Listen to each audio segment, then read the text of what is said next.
భారతదేశంలో ఈ పోర్నోగ్రఫీ అంటే ఈ అశ్లీల వీడియోల వల్ల యువత చెడిపోతుంది. ముఖ్యంగా 13 సంవత్సరాల నుంచి 20 సంవత్సరాల పిల్లల మీద ఇది చాలా తీవ్ర ప్రభావం చూపిస్తుంది. దీనివల్ల పిల్లలు చెడిపోవడమే కాకుండా ఆడపిల్లల మీద కూడా అఘాయిత్యాలు చేస్తూ అటు ఆడపిల్లల జీవితాలు నాశనం చేస్తున్నారు, ఇటు వీళ్ళ జీవితాలు నాశనం అయిపోతున్నాయి. వాళ్ళు ఏం చేస్తున్నారు వాళ్ళకి అర్థం కావడం లేదు. అది నిజంగా తప్పో ఒప్పో కూడా తెలియడం లేదు వాళ్ళకి. దీనివల్ల సమాజమే చెడిపోతుంది. కాబట్టి తల్లిదండ్రులు కూడా జాగ్రత్త వహించడమే కాకుండా కేంద్ర ప్రభుత్వం కూడా దీని మీద నిషేధం విధించేలా, ఎవరికి యాక్సెస్ దొరకని విధంగా సుప్రీంకోర్టు ఆదేశాలు జారీ చేయాలని ఒక పిటిషన్ దాఖలు చేశాడు. ఒక పిటిషన్ దాఖలు చేస్తే సుప్రీంకోర్టు దీన్ని ఈరోజు పరిశీలించి మన ప్రధాన న్యాయమూర్తి బిఆర్ గవాయ్ గారు ఈ అశ్లీల వీడియోల మీద కాకుండా ఇలాంటివి నిషేధిస్తే నేపాల్లో ఏం జరిగిందో చూశారు కదా.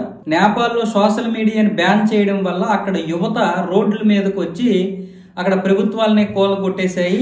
కాబట్టి ఇప్పుడు ఇలాంటివి గనక మనం నిషేధిస్తే అదే జరుగుతుందన్న విధంగా తీర్పు చెప్పాడు. తీర్పు చెప్పడం అంటే ఈ విషయాలు ఇలా చెప్పి, కాబట్టి దీని మీద ఇప్పుడు మేము చెప్పలేము, నెల రోజుల తర్వాత దీని గురించి వివరిస్తానంటూ బిఆర్ గవాయ్ గారు అయితే చెప్పారు. బిఆర్ గవాయ్ గారు వచ్చే నెల తర్వాత ఆయన రిటైర్ అయిపోయి కొత్తగా ఇంకొక జడ్జిని అయితే నియమించడం జరుగుతుంది. ఎందుకంటే సుప్రీంకోర్టు జడ్జిగా 10 నెలలో 12 నెలలో ఉంటారు. అయితే ఇది ఏం తీర్పు? ఇది నేపాల్లో ఎందుకు సోషల్ మీడియా బ్యాన్ చేస్తే జడ్జి అన్న యువత అందరూ కూడా బయటకు వచ్చారు? అంటే అక్కడ పోర్నోగ్రఫీని బ్యాన్ చేస్తే బయటకు వచ్చారా? సెక్స్ వర్కర్లను బ్యాన్ చేస్తే బయటకు వచ్చారా?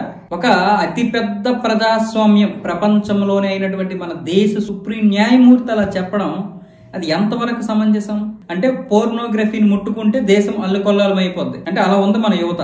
అది మన దేశంలో ఉన్నటువంటి పరిస్థితి అని ఇప్పుడు సుప్రీంకోర్టు న్యాయమూర్తి చెబుతున్నారా? లేకపోతే కేంద్ర ప్రభుత్వం ఏదైనా అయిపోద్ది నేను ఈ తీర్పు చెప్తే ఎందుకు నెల రోజుల్లో దిగిపోయిన దానికి కేంద్ర ప్రభుత్వాన్ని రక్షించాలనుకుంటున్నాడు ఈయన?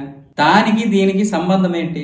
అసలు ఏం జరుగుతుందో అర్థం కావడం లేదు. మన సుప్రీంకోర్టు చాలా సంవత్సరాలుగా ఏదో మొత్తానికి తీర్పులు రకరకాలుగా చెబుతుంది. దేశాన్ని నాశనం చేసేసింది ఈ సుప్రీంకోర్టే. ఎందుకంటే 18 సంవత్సరాలు దాటినటువంటి మేజర్ అయినటువంటి అమ్మాయి అంటే ఎవరితోటైనా వెళ్ళిపోవచ్చు అంట.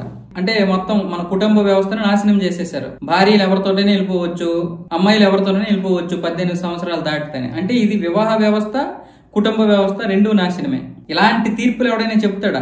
ఇలాంటి తీర్పులు ఇచ్చే బదులు ప్రతి నగరంలో ఒక రెడ్ లైట్ ఏరియా పెడితే ఈ అత్యాచారాలు అనేవి తగ్గుతాయి. కనీసం అఫీషియల్ గా పెడితే ముంబైలో పెట్టినట్లుగా. మరి రెడ్ లైట్ ఏరియా ముంబైలో ఉన్నా కూడా మరి ఎందుకు ఇక్కడ ఇంకా అత్యాచారాలు జరుగుతున్నాయి ముంబైలో కూడా? దాని గురించి కూడా ఆలోచించాలి. ఇంత దారుణమైనటువంటి తీర్పుల సమాజానికి ఎంత గొప్ప తీర్పులు చెప్పాలి సుప్రీంకోర్టు అంటే.